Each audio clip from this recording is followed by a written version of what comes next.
खुलुमबाय स्टुडिय'आव आं उदास्रि मोसाहारि। गरेस्वर बियाब बाथौ गौथुमनि गाहाय थानसालि आरो बाथौ गायसननाय हाबाफारिखौ दिनै बेखेवबाय।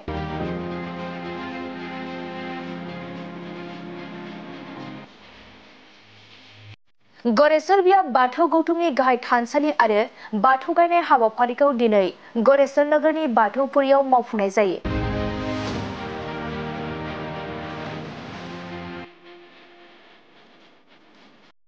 गरेस्वर बियाब बाथौ गौथुमनि गाहाय थानसालिखौ बेखेवनानै होयो बिटिसिनि 30 नं गरेस्वर बियाबनि एमएलए पबित्र कुमार बर'आ।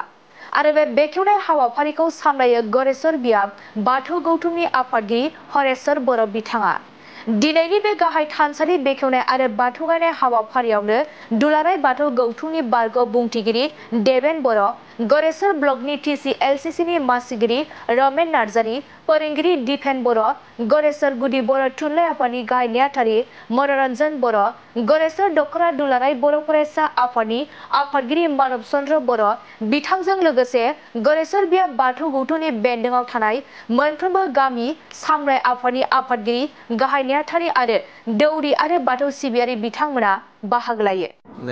दाहाय आफा बोराइ बाथौ दिनै फैगौ नैथि मंगलबारखौ थांखिनानै जोंनि गरेस्वर बियाब बाथौ गौथुमा सानथामनि हाबाफारि लानानै बेखौ बानजायनाय जादों। दिनै गिबि बियाब आफादनि थानसालियाव सिजौ दंफां गायसनजानाय हाबाफारि दङमोन आरो लोगोसे दरखं बेखेवनाय जिथु हाबाफारि बेयाव आंखौ लिंहरनाय जादोंमोन। फैनानै जोबोद गोजोननाय मोन्दों। जिहेतु बियाब आफादनि बे थानसालिया 80 जौखोन्दोसो लुफुंसारनाय जाबाय आरो बेखौ 100 खोन्दो जाफुंनायनि हाबाफारिखौ खामानिफोर थांखि लानाय जादों। बेबायदियैनो दिनै गोबां सम नाजायै बियाब आफादनि जाफुंसारनाय हाबाफारिया जाफुंबाय थादों। दा बेनि थाखायनो आङो आंनि गरेस्वर समस्तिनि बियाबनि सिङाव थानाय थानसालिनि बियाब आफादखौ आं साबायखर बावदों। बिथांमोना गोब्राबै नाजाबाय। बेयाव दिनै जिरायसालि न' आलासि जिरायनाय न' गंसे 8 लाखनि मोननो हादों आरो जोङो कमिउनिटि सेनिटारि लेट्रिन सरकारनिफ्राय बेयाव होनाय जादों 11 लाखनि आरो लोगोसे जोंनि MCLA फान्डजोंबो एसे बेयाव सोसननाय जादों। आलारि सोरां बेयाव बे माबाखौबो होनाय जादों आरो बेनिखायनो आं बुंदों जायखिजाया जिखिनि दंबायो बेखौ लुफुंनायनि बेलायाव जोंनि मानाव गेदेर बिथांनिसिम मोनसे जोङो सावरायलायगोन मा राहायै जोङो 100 खोन्दो खालामनो हायो बेखौ आं खोथा होदों बियाब आफादनो। जायखिजाया आंनि खावलायनाय फैगौ मंगलबारनि नैथि मंगलबारनि गोथार सानखौ थांखिनानै जोंनि बिश्वनि दरबाराव बाथौआबो जे मोनसे धोरोम, जोंनि धोरोम बिजाब हिसाबै थान्दै बाथौ धोरोम बिजाब बेखौ बिथा खालामनानै बिश्वनि दरबाराव जिथु सिनायथि होनाय बे हाबाफारिखौ जाफुंसार होनो थाखाय आफा बोराइ बाथौनि सेराव आरज बावबाय। आरो जोंबो बाथौ महासभानि जिथु थांखि बिश्वनि दरबाराव बाथौ धोरोमनि जिथु बिथा गाहाय बिथा जोंनि गुवाहाटीयाव थानाय सेन्ट्रेल बाथौ गौथुमनि जिथु अफिस बेयावनो मोनसे सेन्ट्रेलि गाहाय जोंनि धोरोम सालि हिसाबै मोननो हायो। सेन्ट्रेल गभर्नमेन्ट आरो स्टेट गभर्नमेन्टआ जिखिनिखौ अनसुंथाइ होबाय बेनि थाखायबो आङो सरकारखौ भारत सरकार आरो स्टेट सरकार आरो बिटिआर सरकारखौ साबायखर बावदों। जिहेतु आङो सासे सरकारि मानसि हिसाबै जायखिजाया जोबोद गोजोननाय मोन्दों। जोंनि धोरोमखौबो मोनसे धोरोम हिसाबै सिक्रिटि होनायनि जखनाव जोङो स्टेट हलिडे मोननो हादों फैगौ 2nd मंगलबाराव। बेनि थाखायबो आं साबायखर बावदों। आरोबाव बिश्वनि दरबाराव जों जे सान्थि आरो गोग्गो देहा खौसेथि लाखिनानै जिउ दैदेननो हायो बेनि थाखाय आफा बोराइ बाथौनि सेराव आरज बावनानै आंनि बुंनायखौ फोजोबबाय। गोजोन्थों। जोंनि गरेस्वर बियाबनि सिङाव जोंनि हाबाफारिखौ जोङो थानसालि बेखेवनाय हाबाफारिखौ बेखेवदों। बेखौ जोङो जोंनि गरेस्वर समस्तिनि MCLA सार बिथांखौ लानानै जोङो बेखेवबाय।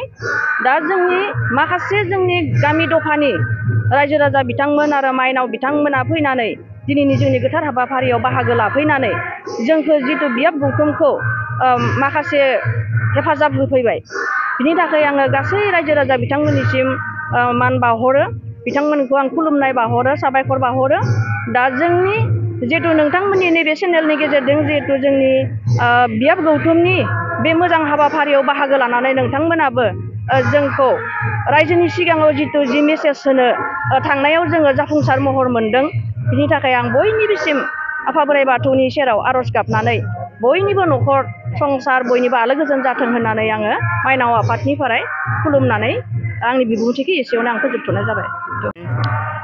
गरेस्वर बियाब बाथौ गौथुमनि जोंनि जि गोथार थानसालि बे थानसालिखौ जोङो दरखं बेखेवनाय हाबाफारि जोङो लादों। बेवहाय जोङो दिनै दरखं बेखेवनाय हाबाफारियाव जोङो जोंनिनो गरेस्वर समस्तिनि मानगोनां MCLA पबित्र कुमार बिथांखौ जोङो हांख्रायनानै दिनैनि जोंनि जि जोंनि थानसालि दरखं बेखेवनाय बे दरखं बेखेवनाय हाबाफारिखौ बिथांखौ जोङो जाफुंसार होदों। दा आङो दायो आङो दिनै नै थानसालिनिफ्राय आङो जोंनि गरेस्वर हालामनि मानगोनां रायजो राजा जोंनि 58टा सुपा बिथांमोननिसिम आं साबायखर बावहरगोन। मानो होनोबा बिथांमोननि नाजानाय बिथांमोननि अनसुंथाइ बिथांमोननि जि बोर सारस्रिनायनि गेजेरजों जोङो दिनै आबुं महर होनो हायाखैब्लाबो जोङो 80% दिनै जोंनि थानसालिखौ जोङो 80% जोङो जाफुंसार होनो हादों। आं बेखौ खावलायगोन जाहाथे इयुनाव जोङो जिखिनि आदुरा थानाय बे थानसालिनि जिथु मावनो गोनां बे मावनो गोनांखौ जोङो आबुं महरै होनो हागोन। आं जोंनि गरेस्वर बियाब बाथौ गौथुमनिफ्राय आङो बिथांमोननिसिम आङो खावलायगोन। दायो जोङो फैबाय थानाय समफोराव आरोबाव जोङो रायजो राजानि अननाय आरो हेफाजाब मोनगोनखौ गुरै आङो खावलायबाय। नोंथांमोननि जि दा जोङो दिनै आर'नाइ रादाब बड'लेण्ड रादाब बे रादाबनि गेजेरजों जाहाथे जोंनि गरेस्वर हालामनि जोंनि जि थानसालि बेखेवनाय बे थानसालि बेखेवनायनि जि हाबाफारिया मोजाङै फोसावगोन आरो रायजो राजाया बेनि नोंथांमोननि दारायै नोंथांमोननि हेफाजाबजों मिथिगोन। दिनै जोङो जि मावबाय बे जि 80 खोन्दो बे 80 खोन्दो जिथु मावलांनाय हाबाफारिखौ जों इयुनावहाय जे 20% थानाय खामानिखौ जों आबुं खालामनो हागोन। बेखौनो मिजिंथिनानै फिन खेबसे आङो गरेस्वर बियाब बाथौ गौथुमनिफ्राय जोंनि गासैनिसिमबो आंनि अननाय आरो खुलुमनायखौ बावनानै आंनि जि सुंद' बुंनाय बेखिनिखौ आङो फोजोबबाय। दिनै गरेस्वर बियाब दुलाराय बाथौ गौथुमनि जा गोथार थानसालि बे थानसालियाव जोङो दिनै जोंनि गरेस्वर बियाब बाथौ गौथुमनि गाहाय आफादनिफ्राय लानानै माइनाव आफाद दौरि आफाद लाइमोन आफाद लोगोसेयैनो जोंनि गरेस्वर बियाब दुलाराय बाथौ गौथुमनि गासै गौथुमनि बेन्दोङाव थानाय गासै 58टा सुपा 58टा सुपा बे 58टा सुपानि गामि सामलाय आफादनि मानाव गेदेर आफादगिरि नेहाथारिजों लोगोसेयैनो बे मोनफ्रोमबो गामि दफानि गोथार बाथौ थानसालिनि दौरि दौसि बिथांमोनखौ लानानै लोगोसेयैनो जोङो गरेस्वर बियाब दुलाराय बाथौ गौथुमजों दाजानानै होजानाय जोंनि गौथुमनि बेन्दोङाव थानाय 58टा सुपा गासै मोनफ्रोमबो माइनाव आफादनि मानगोनां आफादगिरि नेहाथारि बिथांमोनखौ लानानै लोगोसेयैनो जोंनि गरेस्वर बियाब दुलाराय बाथौ गौथुमनिनो नैबे माखासे दैदेनगिरि आरो गरेस्वर हालामनि गासै रायजो राजाजों बिथांमोनखौ लानानै बिथांमोननि अनसायनायावनो बिथांमोननि नाजानायावनो दिनैसिम जोंनि गरेस्वर बियाब दुलाराय बाथौ गौथुमनि नैबे थानसालिया जोङो बुंनांगोन 80 खोन्दोसो जों माने जाफुंबाय होननानै जोङो नैबे मिडियानि गेजेरजों माने फोसावनाय जादों बा थोंजोङै नङाब्लाबो जे रायजो राजाफोरा माब्लाबानिफ्रायनो जोंनि बियाब गौथुमनि थानसालिखौ माब्ला ओंखारगोन माब्ला जागोन तो बिदि माने जोंनि गेजेराव माने जिहेथु जोंनिनो मोनसे माने एंगारनो हायै जोंनि बर' रायजोनि राजानि माने मोनसे गिदिर धोरोम अनुष्ठान बे अनुष्ठानखौ जोङो हाजासिम जों दिनैसिम माने नाजागासिनो दङ। थ' बिदिनो जोंनि गेजेराव माखासे गरेस्वर हालामनि रायजो राजाफ्रा दिनैसिम बे थानसालि लुफुंनायाव मदद हेफाजाब ना बा थिग तेन'का बिदि खालामाखै, माखासे मदद हेफाजाब जों मोनगासिनो दङ।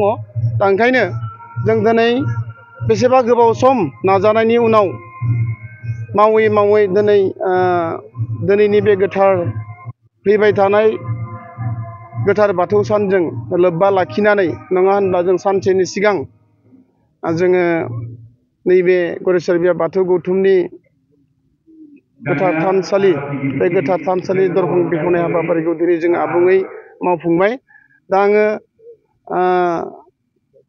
बे हाबाफारियावनो नैबे हाबाफारिनि गेजेरजों आङो गरेस्वर हालामनि जोंनि मोनफ्रोमबो गामि दफाफोरनि आफादगिरि नेहाथारि रायजो राजा मोनफ्रोमबो फरायसालिनि मानगोनां फोरोंगुरु फोरोंगिरि लोगोसेयैनो गासै गरेस्वर हालामनि रायजो राजा नोंथांमोनसिम खावलायनाय जाहाथे फैबाय थानाय गोथार बाथौ सान बे गोथार बाथौ सानाव जोंनि बर' हारिनि आंगो धोरोम होननानै बर'नि धोरोमखौ जों बयबो अनसायनायनि गेजेरजों जाहाथे गोथार बाथौ सानखौ ग्रोम ग्रोम फालियो, बेखौनो जों गरेस्वर बियाब दुलाराय बाथौ गौथुमनि जानानै गुरै खावलायहरनाय जाबाय। गोजोन्थों।